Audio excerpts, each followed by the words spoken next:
नमस्कार मित्रांनो, स्वागत आहे तुमचं आपलं जी के एज्युकेशन ग्रुप या यूट्यूब चॅनलवरती. मित्रांनो, आजच्या व्हिडिओमध्ये सुद्धा आपण पुढच्या काही मिनिटांमध्ये जनरल नॉलेजचे 10 महत्त्वपूर्ण प्रश्न पाहणार आहोत. चला तर मित्रांनो, जराही न वेळ घालवता आपण आपल्या आजच्या व्हिडिओला सुरुवात करूया. मित्रांनो, प्रश्न क्रमांक 1 आहे. माणसाने सर्वात प्रथम कोणत्या धातूचा वापर करणे सुरू केले होते?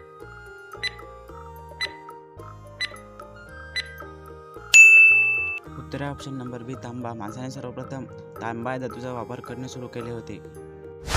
प्रश्न क्रमांक 2 आहे. हिंदू धर्मातील कोणत्या वेदामधून गायत्री मंत्र घेतले गेले आहे?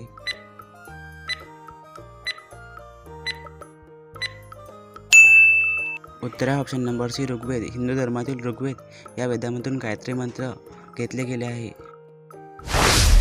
प्रश्न क्रमांक 3 आहे. कर्नाटक राज्य पहिले कोणत्या नावाने ओळखले जात असे?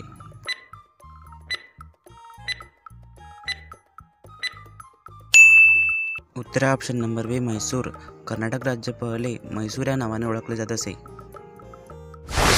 प्रश्न क्रमांक 4 आहे. भारतातील किती टक्के लोकांची मातृभाषा हिंदी आहे?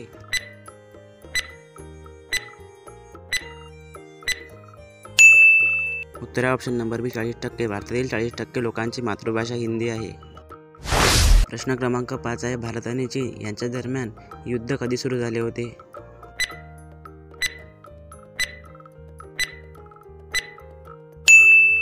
उत्तर ऑप्शन नंबर बी 1962. भारत आणि चीन यांच्या दरम्यान 1962 साली युद्ध सुरू झाले होते. प्रश्न क्रमांक 6 आहे. नेताजी सुभाषचंद्र बोस आंतरराष्ट्रीय विमानतळ भारतातील कोणत्या शहरामध्ये आहे?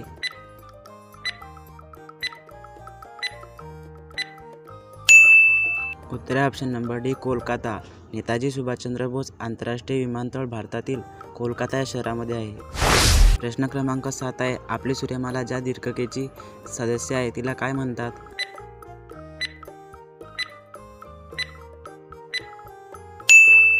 उत्तर ऑप्शन नंबर आहे आकाशगंगा. आपली सूर्यमाला ज्या दीर्घिकेची सदस्य आहे तिला आकाशगंगा असे म्हणतात. प्रश्न क्रमांक 8 आहे. भारतात वन महोत्सव कधी साजरा करतात?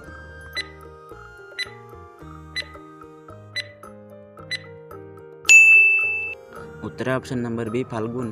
भारतात वन महोत्सव फाल्गुन या मराठी महिन्यामध्ये साजरा करतात. प्रश्न क्रमांक 9 आहे. भारतीय राज्यघटनेच्या कोणत्या कलमान्वये अस्पृश्यतेचे निर्मूलन केले गेले आहे?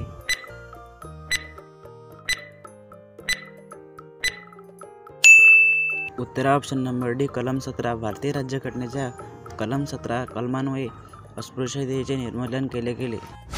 प्रश्न क्रमांक 10 आहे. वचन कोणाचे आहे ते ओळखा. बोले तैसा चाले त्याची वंदावी पाऊले.